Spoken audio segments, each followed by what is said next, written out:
وقت موجود ہیں جیو نیوز کے سینئر کورسپونڈنٹ ہیں، سینئر صحافی جناب شبیر ڈار صاحب، جو کہ تقریباً روزانہ ہی عمران خان صاحب سے ملاقات بھی کرتے ہیں، اور آج توشہ خانہ کا جو فیصلہ تھا اس کے حوالے سے بھی انہوں نے کور کیا۔ شبیر، بہت شکریہ آپ نے جوائن کیا ہے۔ پہلے تو یہ بتائیے گا کہ یہ جو آج توشہ خانہ کا فیصلہ ہے، اس کو کیوں بڑا ریلیف کہا جا رہا ہے عمران خان صاحب کے لیے؟ یعنی عدالت نے فیصلہ کیا ہے، انہوں نے کہا ہے کہ ٹرائل بیس کے دوبارہ ٹرائل کورٹ میں اس کو بھیجا ہے، یہ میرٹ کے اوپر فیصلہ ہوا ہے، پھر کیوں کہا جا رہا ہے کہ یہ ریلیف ہے؟ ہوا کیا آج؟ دیکھیں، توشہ خانہ کیس میں جو عمران خان کی ضمانت ہوئی ہے، اس کو بڑا ریلیف کہنا تو ہمارے خیال میں تو یہ ایک عجیب سی بات ہے، کیونکہ یہ جو کیس ہے یہ پہلے احتساب عدالت کے پاس تھا اور متعدد سماعتیں احتساب عدالت نے اس میں کی۔ اس کے بعد جو نیب ترامیم کا فیصلہ آیا سپریم کورٹ سے، اس کے بعد جو بانی پی ٹی آئی کے وکلا ہیں انہوں نے جو احتساب عدالت ہے وہاں پر یہ موقف اختیار کیا کہ نیب ترامیم کے بعد یہ کیس نیب کا بنتا ہی نہیں ہے، کیونکہ نیب کے جو قوانین ہیں ان کے مطابق جو 50 کروڑ سے زائد جو رقم ہے اس پر نیب انویسٹیگیشن یا کیس یا ریفرنس بنا سکتی ہے، لہٰذا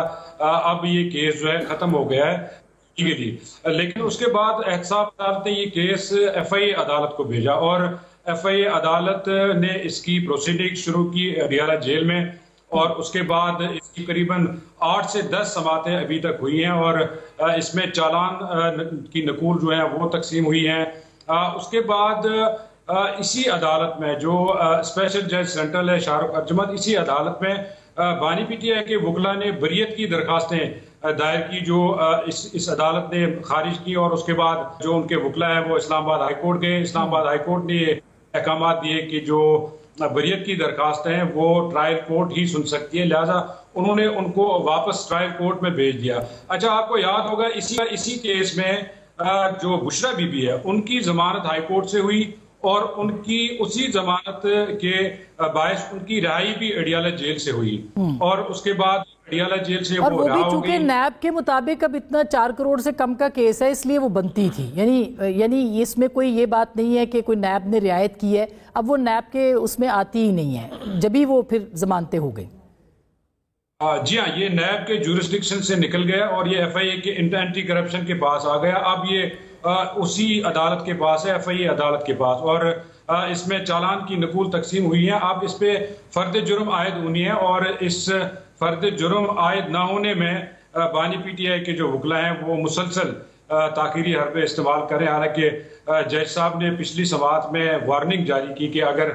بشرا بی بی پیش نہیں ہوتی ہیں اگلی سماعت میں، کل دوبارہ سماعت ہے اڈیالہ جیل میں، اگر وہ نہیں آتی ہیں تو ہم بشرا بی بی کی جو ضمانت ہے وہ منسوخ کر دیں گے۔ اور انہوں نے باقاعدہ طور پر جو بانی پی ٹی آئی کے وکلا ہیں ان کو یہ انٹیمیٹ کیا کہ اگر آپ بشرا بی بی کو پیش نہیں کرتے تو ہم مجبور ہو جائیں گے ان کی ضمانت۔ کل یہ آپ کہہ رہے ہیں کہ اگر وہ نہیں آتی تو ضمانت منسوخ ہو سکتی ہے اور ان کی گرفتاری عمل میں آ سکتی ہے؟ جی ہاں، بالکل، یہ عدالت نے واضح طور پر گزشتہ سماعت میں کہا کہ اگر بشرا بی بی اگلی سماعت پہ پیش نہیں ہوتی ہیں تو ہم ضمانت بھی منسوخ کر دیں گے اور ضمانتی مچل کے بھی ضبط کر دیں گے اور وارنٹ گرفتاری جاری کریں گے۔ اچھا، جہاں تک بات کی ہے مذاکرات کے حوالے سے، دیکھیں عمران خان، جی شبیر بولیے، میں ذرا فواد چودھری صاحب کا جواب دیتی ہوں بعد میں۔ جی شبیر۔ عمران خان بظاہر تو جو مذاکرات کا سلسلہ چلا ہے اس سے خوش نظر آ رہے، آج بھی وہ بڑے خوش تھے اور مسکرا رہے تھے، لیکن وہ ساتھ جو ہے نا وہ جو گفتگو کرتے ہیں اس میں وہ کھل تو نہیں کرتے۔ ہم نے بہت کریدنے کی کوشش کی، ان سے سوالات کیے، لیکن انہوں نے صرف اتنا بتایا ہے کہ میں نے جو میرے پاس علی امین گنڈا پور اور بیرسٹر گور خان آئے ہیں وہ صرف مجھ سے اجازت لینے کے لیے آئے ہیں مذاکرات کے لیے، اگر کہیں سے رابطہ ہوتا تو کیا ہم مذاکرات کریں؟ وہ تو ابھی بیرسٹر گور صاحب نے تردید کر دی، انہوں نے کہا جی ہم نے تو مذاکرات کی بات ہی نہیں کی، تھوڑی دیر پہلے ان کے ٹکس چلے۔ نہیں، عمران خان صاحب نے ہماری موجودگی میں، ان کے وکلا کی موجودگی میں اس بات کا اعتراف کیا کہ جی بالکل بیرسٹر گور خان اور علی امین گنڈا پور میرے پاس آئے،